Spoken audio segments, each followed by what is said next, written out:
yeah, so I'm gonna get making a mess all the bloody time. Hi guys, I'm Dean and welcome back to another edition of The Inebriologist.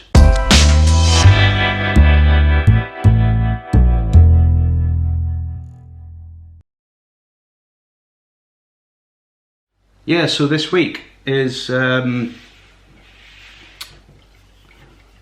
Tiny Rebel beer time, I think. Yeah, it's just I've had this beer for a while now, you know, and I think this is actually my first Tiny Rebel beer that I'm actually reviewing. I've tried quite a few of their range, you know. They've got their core range, they've got specialty beers that come out now and again as well. This one in particular I really liked before, so I wouldn't mind actually sort of reminiscing and, you know, again, you know, I tend to do these sort of beer reviews, you know, they're quite biased I suppose in a way, you know, but I really would like to sort of get to think about the flavours and stuff of this, you know, and yeah, just enjoy the beer, you know, for what it is really, you know. So yeah, so the beer I'm going to be reviewing this week is, so it's the Tiny Rebel Brewing Company, and this is the Stay Puft Amplified Imperial Stout. Or what I should have said really, it's an Amplified Imperial Porter. Tiny Rebel have the Stay Puft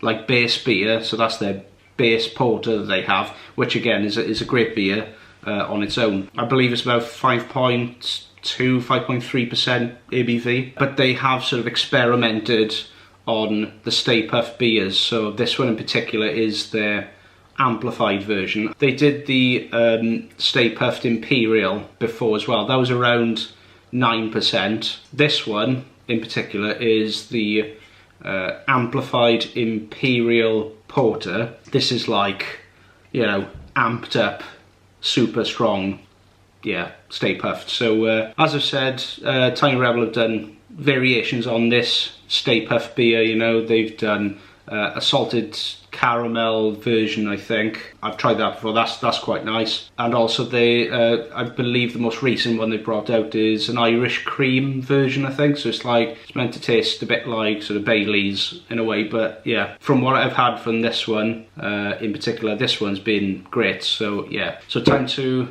get out of the can and get into a glass, I think.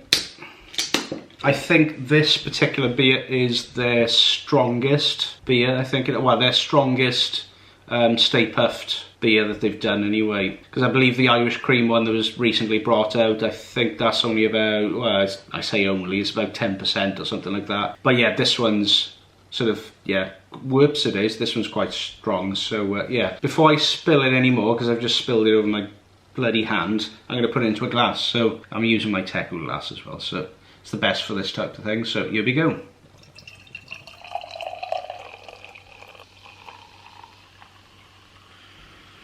So, the colour on it is just jet black. There's nothing else to it. There's no sort of light coming out of it at all. It is a jet black beer. The head on is gone completely. It's just a very, very dark beer. There was a bit of a head on it earlier when I poured it. I believe the last time I did have this beer, it was, yeah, it seemed to have quite a bit of head on it, but I think because I've kept it for quite a while now, I think I've kept it for about 6 months to 9 months or something like that, you know, so yeah, maybe the carbonation's just completely gone in it, but it'd be interesting to smell those aromas going on it, so time to dive in and smell it, I think. Oh, yeah, it's very, very, very vanilla heavy. Because, you know, again, it's because of the marshmallow, you know, and it's just those sort of vanilla aromas just going bang. But yeah, you can smell the marshmallow in that as well, which is very, very nice. A little hint of like dark chocolate as well. There's not much to it, you know, but yeah, you can definitely smell the dark chocolate on that. And it just smells sort of like very treacly and maple syrupy in a way as well, I suppose. It smells barrel aged, even though it's not. It smells like a very, very decadent beer. Yeah, so I think without further ado, time to dive in and get a taste on it. So, cheers.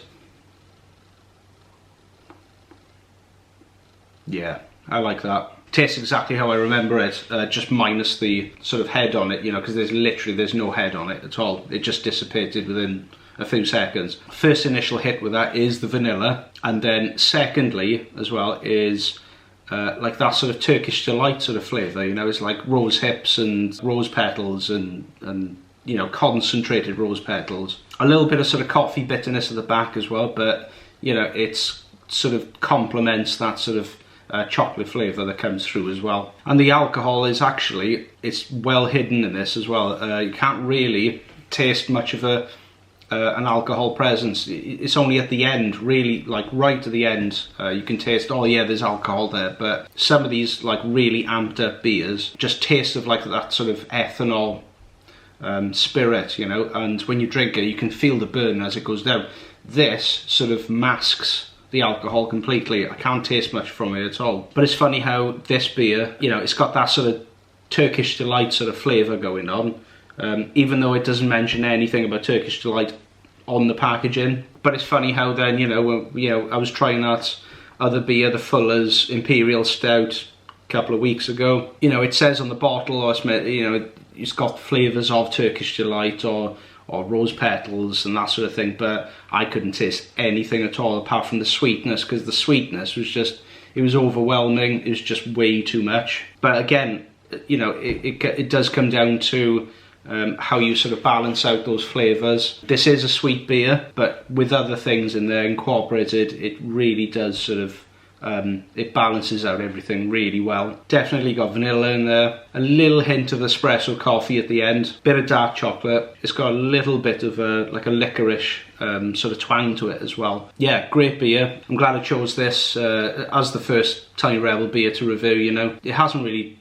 done me wrong. You know, it's always been great. I've had a few cans of this. I've had it on keg as well, which is quite nice. So the score I'm going to give this beer this week, because it's just well rounded, it's got all those sort of like vanilla, coffee, chocolate flavours in there, obviously the marshmallow in there as well, and I'm quite impressed with the Turkish delight flavours in there as well. You know, it doesn't mention anything about Turkish delight, but you know, the flavours are lovely. And yeah, for that reason I'm going to give this a 4 or a 5, I think, for the score, because yeah, it's just well balanced, slightly sweet, lactosey sort of background to it as well. So yeah, so if you manage to get your hands on it, I highly recommend. So yeah, so cheers. So thanks for watching, guys. Don't forget to subscribe for more beer videos, and I shall see you very soon. Iechyd.